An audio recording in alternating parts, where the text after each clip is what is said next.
my day is brightened by the kids, by the staff. I just want to hug everybody here.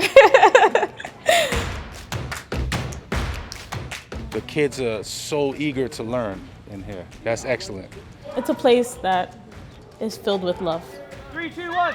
Giants, Wizards, Elves, Wizards. They're Elves.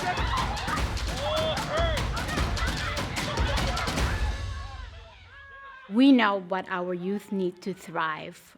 They thrive in an environment that has love, that builds relationship, and also provides a sense of belonging. The semester's almost done. How do you feel about that? I'm scared. I know. Don't be, I think it's exciting, but you're so prepared. You're doing all the things that you need to do. You gotta hold on to that GPA, and then you do your student teaching, and you're done. Yeah, I believe in you. Because I want you to be a teacher. You might be teaching my child one day. I believe in you. Weston House is really redefining what it means to be a Boys and Girls Club.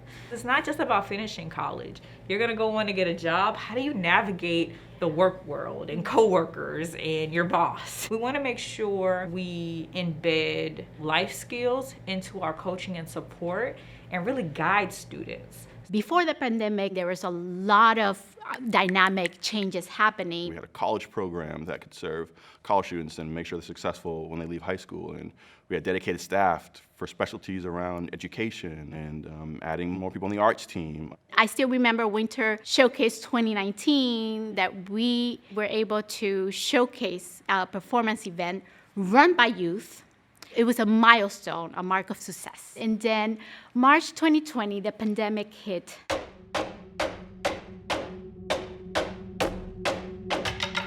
In Weston House fashion, we responded. With COVID, we really needed to think, okay, how do we get access to our kids and how can they find us? And at that point, virtual programming was like the key. So we make sure that every day we were there, being a friendly face, talking, checking how they were. And we noticed that our community really needed support.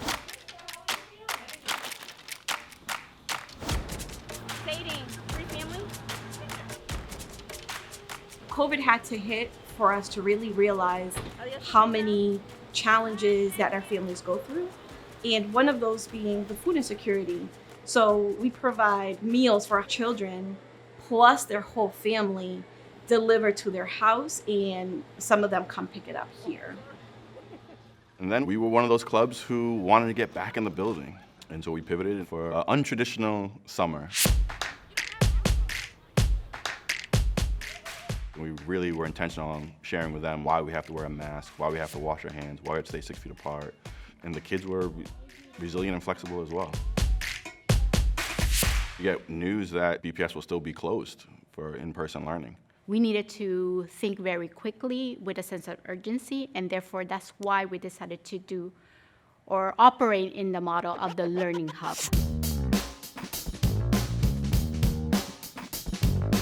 So we continued that Learning Hub model where kids with us for their school day. I mean, they come in, they got their breakfast, they had their arrival time.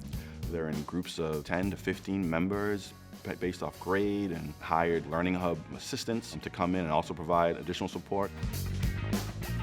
If they're at home, maybe they're isolated. Here they can just have like a lot of human interaction and still be able to learn and have fun and be safe. When Caroline was at home, she didn't like it because she was isolated.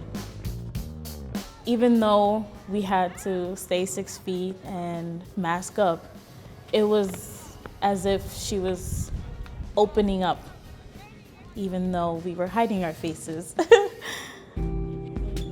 Over the COVID times, it's been very rough with a lot of people. I've lost friends, family members, just going through a lot of outbreaks like depression and stuff like that. This place has made a big impact. You can get help here, connect with other peers and enjoy, have fun while doing your homework. Systemic racism was prevalent and really struck a chord, especially to our community. And what can we do to provide an opportunity to deal with it? This was the evening of the George Floyd sentencing. And this was me in my room in my house, thinking about it and processing. Do you think this is before the verdict or after the verdict? Oh, yeah. We've shared with them what activism looks like and how they can do activism and the role they can play and how they can get their voice out. And we just work through, unfortunately, a lot of the stuff that's happening today.